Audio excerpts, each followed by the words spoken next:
चुनाव बीआरएस और कांग्रेस पार्टी के बीच में है। సోదర సోదరీమణులారా, ఈ ఎన్నికల్లో బీఆర్ఎస్ కాంగ్రెస్ పార్టీల మధ్యన నడుస్తున్నవి. सच्चाई ये है कि बीआरएस, बीजेपी और एमआईएम एक साथ काम कर रहे हैं। కానీ వాస్తవం ఏదంటే BRS party, BJP party, MIM party ముగ్గురు కలిసి పనిచేస్తున్నారు. पार्लियामेंट हाउस में, लोकसभा में बीआरएस ने बीजेपी का पूरा समर्थन किया। పార్లమెంటులో, లోక్సభలో బీఆర్ఎస్ పార్టీ పూర్తిగా బీజేపీకి మద్దతు ఇస్తున్నది. किसान बिल लाने में, जीएसटी, नोटबंदी, बीआरएस और आपके चीफ मिनिस्टर ने बीजेपी को पूरा का पूरा मदद किया।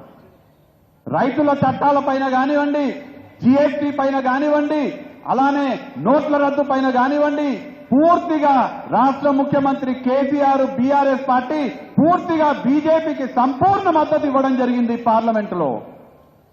बाकी विपक्ष के नेताओं पर केसेस लगते हैं, ED, CBI, income tax, vigilance, मेरे ऊपर 24 केस लगे हुए हैं। ప్రతిపక్ష నాయకులందరిపైన అనేక కేసులు ఉంటాయి. ఈడీ కానివ్వండి, సిబిఐ కానివ్వండి, ఇలాంటి అనేక కేసులు ఉంటాయి. నా ఒక్కనిపైనే ఇప్పటికీ 24 కేసులు ఉన్నాయి. मेरी लोकसभा की मेंबरशिप रद्द कर दी। నా లోక్సభ సభ్యత్వాన్ని కూడా రద్దు చేయడం జరిగింది. मेरा जो घर है, सरकारी घर, वो ले लिया। నా ఇల్లు, నాకు ప్రభుత్వం ఇచ్చినటువంటి ఇల్లును కూడా గుంజుకున్నారు నా దగ్గర నుంచి. और मैंने खुशी से इनको घर दिया, कहा लो ले जाओ अपना घर, मुझे नहीं चाहिए। సంతోషంగా నేను ఇచ్చేసినాను.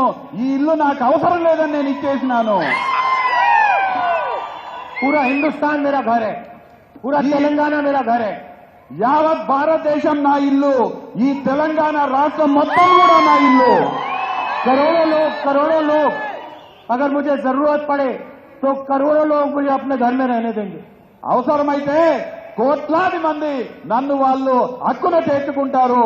ఆ అందరినీ, నా వాళ్ళ ఇల్లు కోట్లాది ప్రజల ఇల్లు నా ఇల్లు లాంటిదే. ले जाओ उठा के अपना घर।